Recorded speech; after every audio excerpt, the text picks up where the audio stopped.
UFC Yan Machado Garini Islam Makhachevga raqib sifatida ko'rib chiqmoqda. UFC yarim o'rta vazn toifasida 3-raqamli jangchi Yan Machado Gari divizionning amaldagi chempioni Islam Makhachevning keyingi raqibi bo'lishi mumkinligi haqidagi ma'lumotni bevosita tasdiqladi.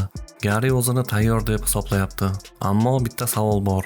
Gari Shavkat Rahmonovga yutqazgan va u jangda daraja farqi ochiq ko'ringan. Endi tasavvur qiling. Agar Shavkat bosimi ostida sinib qolgan Gari Islam Makhachev bilan bir oktagonga chiqsa, nima bo'lishi mumkin? Video davomida islom jamoasi bu ehtimoliy jang haqida nimalar degani va Gari bunga qanday javob qaytarganini batafsil ko'rib chiqamiz. Kanalda yangi bo'lsangiz, obuna bo'lib qo'ying, like bosing. Qo'ng'iroqchani ham yoqib qo'ying. Biz esa boshladik. Islom va Gari jangi haqidagi gaplarga Islomning menejeri Ali Abdulaziz izoh berdi. Uning gaplari: Islam Makhachev ham, Kamaru Usman ham bir-biri bilan jang qilishga tayyor. Lekin bu degani UFC albatta shu yo'ldan ketadi degani emas. Bu mening shaxsiy fikrim. UFCning rejasi butunlay boshqacha bo'lishi mumkin. Menga yan Gari haqida hamma unga adolatsiz munosabatda bo'lyapti deb aytmang. Mening unga nisbatan shaxsiy e'tirozim yo'q, lekin faktlar bor. U Shavkat Rahmonovga yutqazdi va protest bilan jangda ham deyarli mag'lub bo'layozdi. Gari arenani sotib yuboradigan yigit emas. U haqiqatan ham katta pul olib keladigan jangchi bo'lsa, nega uning Bilal Muhammad bilan jangi Qatardagi turnirning asosiy voqeasiga aylantirilmadi? Sizda Arman Sarkyan va Dan Hooker bor. Ularning hech biri chempion emas, lekin baribir katta qiziqish uyg'otadi. Shuning uchun bu hisob-kitoblar menga mantiqan to'g'ri kelmayapti, dedi Ali Abdulaziz.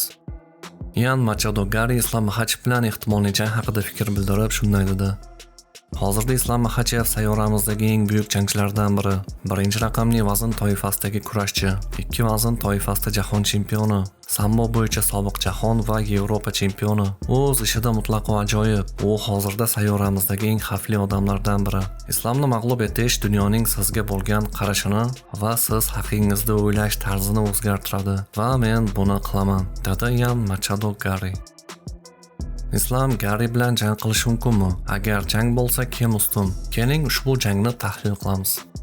Gari xavflimi? Ha, Gari juda iste'dodli. Oyoqda tez, kombinatsiyalar yaxshi, masofani zo'r his qiladi, o'ziga ishonchi baland.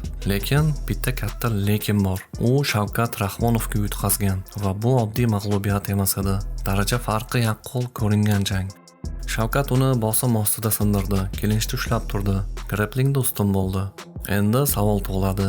Agar Shavkat shunday qilgan bo'lsa, Islam Makhachevchi? Islam Makhachev bu umuman boshqa daraja. Islom Shavkatdan kam bosim qilmaydi. Grapplingda yanada tizimli, parterda deyarli xato qilmaydi. Raund-ma-raund jangchini yeydi. Gari oyoqda xavf tug'dirishi mumkin, lekin Islom masofani yopishni juda yaxshi biladi. Bir marta yiqitdimi, keyingi raundlarda Gari uchun qiyin bo'ladi. Xullas, tajriba va sovuqqonlik Islam Makhachev tomonda.